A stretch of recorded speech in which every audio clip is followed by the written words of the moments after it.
Para tentar entender um pouco melhor esse momento de luto no mundo todo, a gente recebe aqui o psiquiatra Diego Tavares. Diego, bom dia, obrigada pela participação. Eu que agradeço o convite. Como é que a gente pode tentar entender um pouco melhor essa comoção que tomou uma amplitude mundial? Claro que a tristeza realmente já era muito esperada, a comoção grande, principalmente aqui dos brasileiros, mas isso tomou uma dimensão muito grande. A gente explica isso como? São atletas ligados a esporte, o futebol, o que motivou realmente esse luto mundial? Normalmente, a pessoa que passa por uma perda irreversível, ela vai vivenciar o luto. Quando a pessoa perde alguém que é desconhecido, ela vivencia o luto sozinha. Na questão de grandes perdas, de perdas coletivas como essas, o luto ganha uma proporção coletiva também. Principalmente porque essas notícias ficam sendo televisionadas o tempo inteiro, então os familiares estão em contato com notícias a todo momento, desde os familiares, mas em todos os locais que eles vão. Então, isso explica como essa sensação de luto coletiva toma conta até de pessoas que não conheciam diretamente as pessoas, os familiares, os jogadores e tudo. Agora, doutor, luto é uma doença, é um trauma? O que é exatamente o luto e como os familiares, os amigos dessas pessoas que também perderam amigos, perderam conhecidos, ficaram também, de certa maneira, traumatizados com essa tragédia, mas de que maneira que ela pode ajudar aquele cidadão que é mais próximo das vítimas? É importante a gente falar nisso porque o luto é uma condição normal do cérebro. Tá? Então, existem áreas dentro do sistema nervoso central, dentro do cérebro, que identifica as circunstâncias ambientais e que produz uma modulação do humor. Começa a vibrar o humor da pessoa diante daquela situação.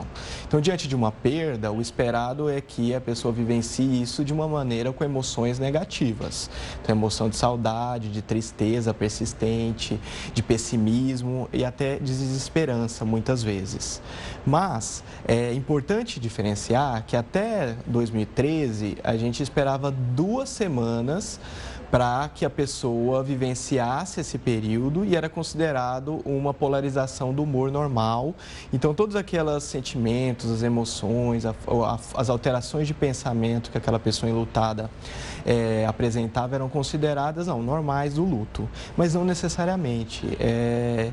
Assim como algumas situações podem fazer o cérebro começar a funcionar numa maneira de luto, que é fisiológica, que é normal, em algumas pessoas mais vulneráveis, elas podem começar a apresentar sintomatologia depressiva já em menos de 2 semanas e até em menos de 1 semana. Quais são exatamente essas características, por exemplo, para quem estiver próximo aos mais sensibilizados, para ter também esse sinal de alerta que a pessoa pode estar passando do limite do luto realmente para algo muito mais grave? Isso, porque depressão não é uma tristeza que toma conta da pessoa e faz ela ficar doente. Na verdade, não. A tristeza ela é só um estressor, tá? Que produz alguns hormônios inflamatórios dentro do cérebro e só naqueles que realmente têm uma vulnerabilidade que vão apresentar de fato a doença cerebral, psiquiátrica, depressão.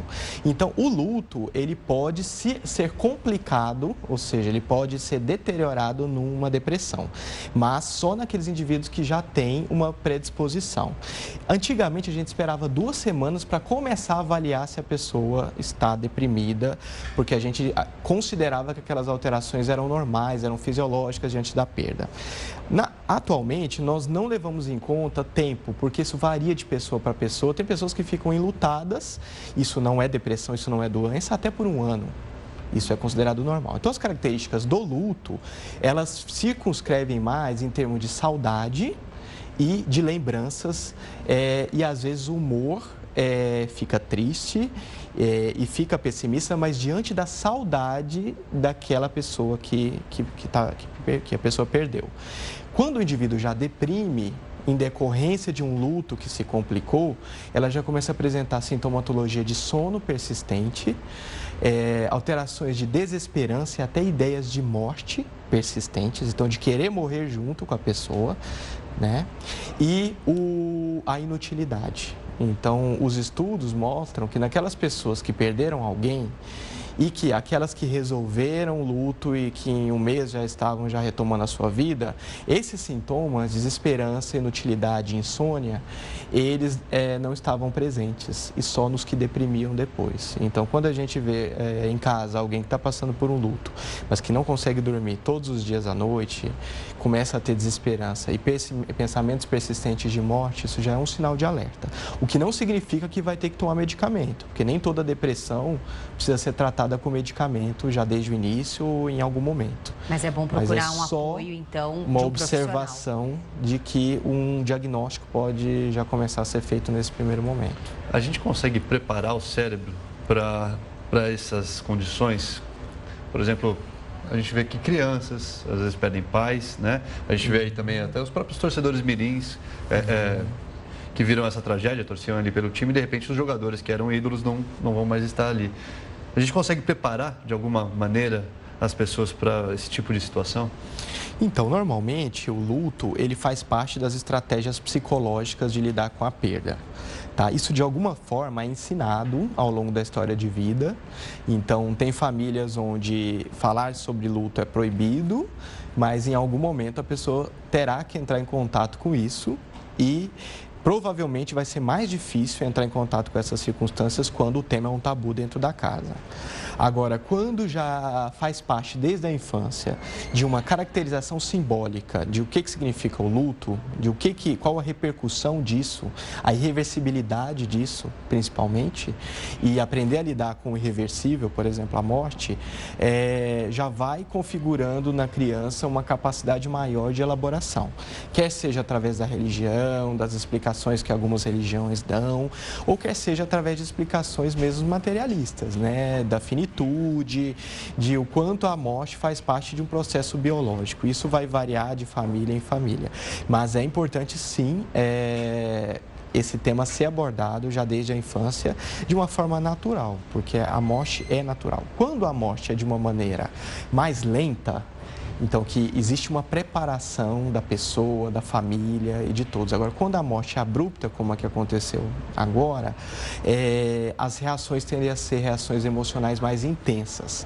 Então, reações de negação, de raiva, de inconformidade com o que aconteceu, ou de tentar achar um culpado, como se o culpado fosse aliviar ou atenuar aquela situação, o que não é verdade. Agora, doutor, o que percebemos também numa reportagem anterior à entrevista, a mãe do goleiro Danilo falando que naquele momento realmente não passa revolta pela mente, pelo coração dela. É um momento de muita tristeza. E o que a gente percebe, ainda que haja então a indicação de que esse acidente, essa tragédia poderia ter sido evitada, inclusive pelo próprio piloto ali, a comoção ainda é muito maior em relação à tristeza, à união, do que o sentimento de revolta.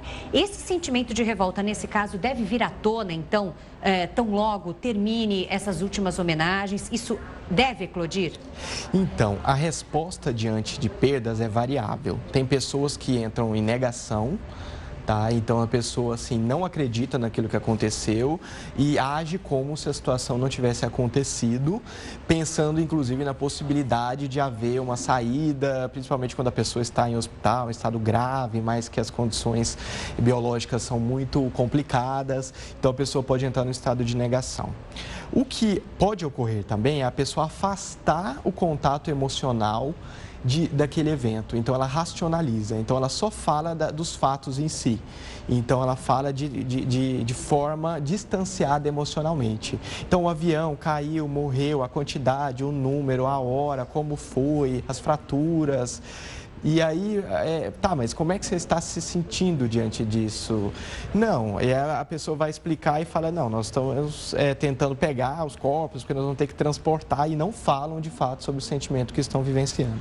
Então, cada pessoa, e não necessariamente nós temos que exigir das pessoas o sentimento, né? Porque às vezes a pessoa fala, não, você precisa falar, você precisa chorar, você precisa... Não necessariamente. Não necessariamente quem passou por luto precisa chorar para aliviar e passar o luto. cada pessoa, de acordo com suas estratégias psicológicas, vão adotar uma maneira cerebral de repercutir isso. Então, essa cobrança que pode ser ruim. Então, a gente exigir que a pessoa fale quando, na verdade, ela não quer falar, ou que ela se emocione ou chore quando, na verdade, ela não quer se emocionar.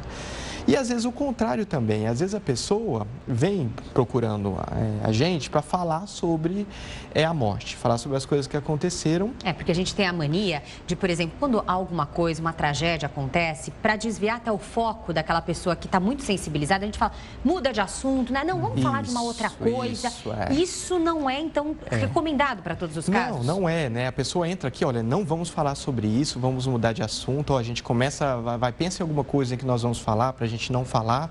Depende do como a pessoa vai querer introduzir aquilo, porque às vezes o desconforto é nosso de ter que tocar naquele assunto, às vezes nós não sabemos como lidar, como falar sobre luto, o que falar, que palavra eu digo para alguém que perdeu alguém.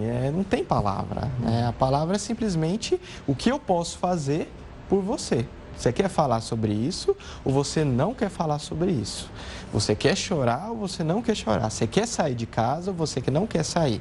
Então, aquela pessoa que vai dizer, né, como ela vai querer lidar com essa situação. E nós não precisamos perguntar. Então, se ela entrou na sala, ela está nos ligando e falando de outros assuntos, nós vamos falar de outros assuntos. Ou ela quer falar sobre aquilo, ela quer entrar em detalhes sobre tudo que aconteceu, então nós vamos falar em detalhes sobre como aconteceu. Essa é a melhor maneira de permitir que aquela estratégia que o cérebro da pessoa está pedindo para aquele momento, ela seja colocada em prática. A gente continua aqui com o senhor, só fazer a nossa virada aqui a partir de agora, parte da nossa rede fica com a programação local. A gente segue então a nossa entrevista falando sobre a dor nesse momento enfrentado, o momento de luto, principalmente aqui no Brasil e também mundialmente, como interpretar e tentar diminuir esse sentimento tão ruim que toma todos nesse momento, doutor. Doutor, aí agora para quem fica, né? Existem outros profissionais da área do futebol, por exemplo, jornalistas que a gente perdeu e a gente sabe que todo mundo, de alguma maneira, vai ter que utilizar o avião alguma vez na vida, né? E aí, como que eu enfrento isso agora? Porque a gente sabe que não está nas nossas mãos, a gente não é piloto de avião, a gente não trabalha em empresa aérea, eu vou ter que pegar o avião, o que eu faço para eu conseguir enfrentar esse medo agora? Eu posso ficar traumatizado a partir disso? Então, quando a gente pega um meio de transporte como o avião, é uma situação irreversível. A partir do momento que ele está no ar, a sua vida não está sob o seu controle mais. Isso em algumas pessoas gera uma sensação de desconforto, porque elas necessitam estar no controle o tempo todo, né? Elas precisam saber o que está acontecendo, como elas vão sair da situação, e no caso de avião isso não é possível. Quando a pessoa tem uma fobia, por exemplo, é uma situação cerebral onde aquelas áreas do cérebro ficam ativadas e elas produzem uma sensação de alarme o tempo todo. É como se o alarme do carro estivesse disparando, mesmo se não estivesse diante da situação. Então, isso é uma situação. Algumas pessoas têm realmente fobias de avião, elas têm uma sensibilidade a este evento e quando elas estão dentro do avião, esse alarme liga e não está sob o controle do pensamento. Então, nada que nós dissermos vai desligar aquele alarme, né? Então, seria como se a gente dissesse para o alarme, desliga, não. Precisa de uma coisa externa fazer aquilo. Agora, quando nós entramos em contato com situações catastróficas, é óbvio que isso gera uma sensação e os pensamentos e a memória maior de medo, porque realmente é uma situação perigosa. Então, isso é fisiológico, isso é normal. O que a gente pode fazer diante de situações como essa é sabermos que o pensamento nos eventos, ele não é bom. Então, estar ali, mas pensando diante das notícias, isso pode ativar o sistema nervoso, deixar a pessoa mais taquicárdica, com frio, com sensação de tremor, com sensação de medo. Então, o ideal, sempre diante de alguém que está diante de uma situação com medo, é tirar o foco do estímulo aversivo, então do estímulo de medo. Então, música ou leitura ou entrar em contato com outro evento, então isso em pessoas que não estão doentes, uma situação fisiológica de medo, normal de medo, isso pode ser bom. E o contrário pode ser ruim. Então, entrar no avião e ficar falando, nossa, será que nós vamos cair agora? Desviar o foco, né? Olha, você viu essas fotos aqui de como o avião fica destroçado na hora que cai? Pode ser a gente daqui a pouco. Então, assim, esse tipo de conversa. Melhor e esse tipo de memória não é bom porque deixa o sistema nervoso ativado. Tá ótimo. Nós conversamos aqui com o psiquiatra Diego Tavares. Muito obrigada pela participação aqui no Link Record News. Eu que agradeço. Obrigado, doutor.